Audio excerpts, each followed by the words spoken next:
Hi, my name is Piotr Mazurek. In GTV company, I deal with GLAX LED profiles and necessary accessories to lighten up your kitchen and other rooms in your houses. We are in our GTV testing room where I will show you some unusual solutions. Among them, partition profiles, plinth profiles and rail profiles. You will find out in a moment what additional function an ordinary wardrobe rail can have. Each of more than 30 profiles was invented and designed by us. They are reserved by European industrial design.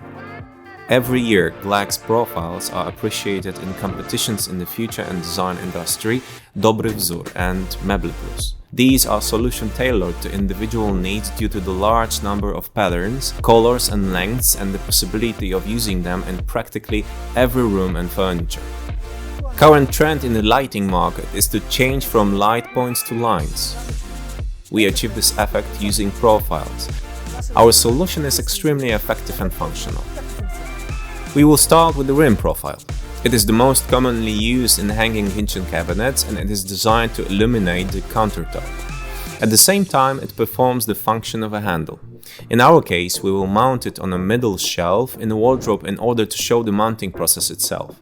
Remember that the rims should be 33 mm shorter than the body. Otherwise, closing the door would not be possible. First, correct length of LED strips should be measured, bearing in mind to leave about half a centimeter for the powered cable. If LED strip at your disposal is too long, you can cut it. However, please remember to cut it only in designated places. Soldering is the most reliable way to connect LED strip with power cables. For people who do not have experience or do not have a soldering iron, we have prepared a whole range of cables equipped with connectors. Before attaching LED strip, the profile should be degreased with, for example, gasoline. To save time, we did it earlier. LED strip should be mounted flatly and pressed on the entire surface to hold well in place. Then we adjust the cover. If it's too long, you can cut it with an ordinary knife because it was made of polycarbonate. Cover mounting is very simple.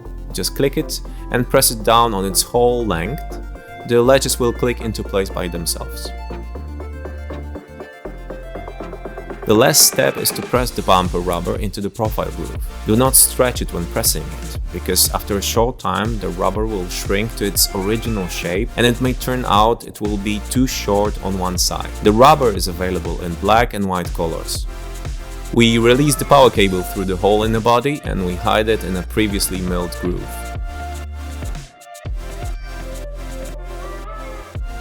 Now we just need to stick the profile into the board using a rubber hammer.